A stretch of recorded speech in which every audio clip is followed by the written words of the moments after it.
Dear students, any language you take, it will have its own advantages as well as disadvantages. Similarly, we are going to see advantages and disadvantages of Python language now. Advantages. Python is object-oriented programming language. A programming language that can model a real world which focuses on object and combines data and functions.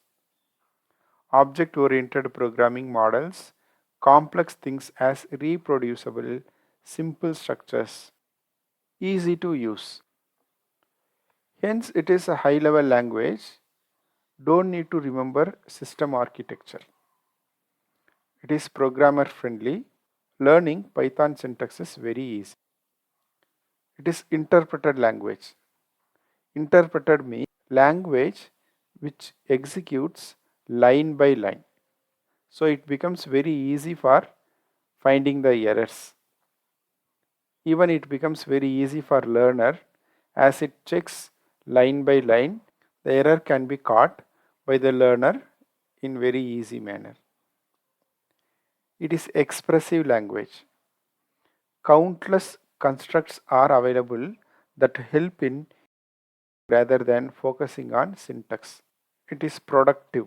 The language's simplicity, extensive libraries render programmers more productive than language like Java, C and C++. It is portable.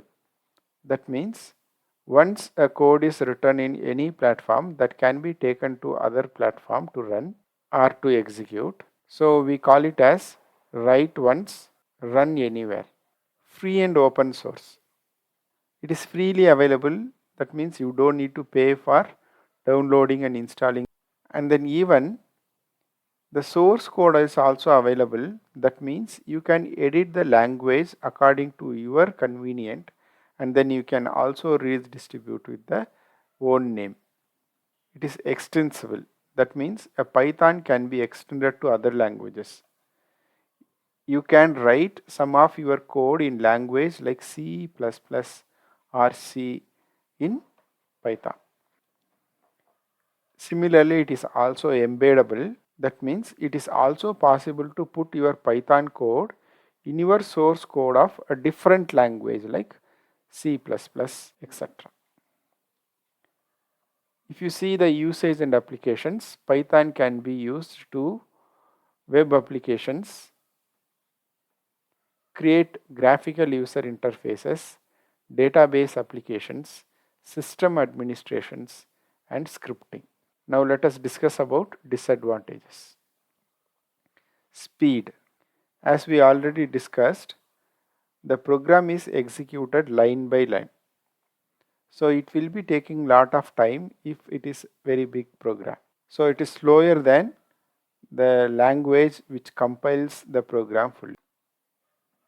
Type binding. So that means here we are talking about data type. Python is dynamically typed. That means that you don't need to declare the type of variable while writing the code. For example, say s is equal to computer, that is a string. Again, you will be able to change the value of s with some other data type. For example, it is given here float value. Then it becomes very difficult to find the error in the program. Testing time takes more. Conversion. Most of the languages have the strong syntax, but Python does not. This results in difficulty while translating a program into another programming language. Libraries available in Python language does not compete with other programming languages. I would like to conclude by saying this. There may be some disadvantages, but always the popularity speaks. Python has become more popular nowadays. Thank you.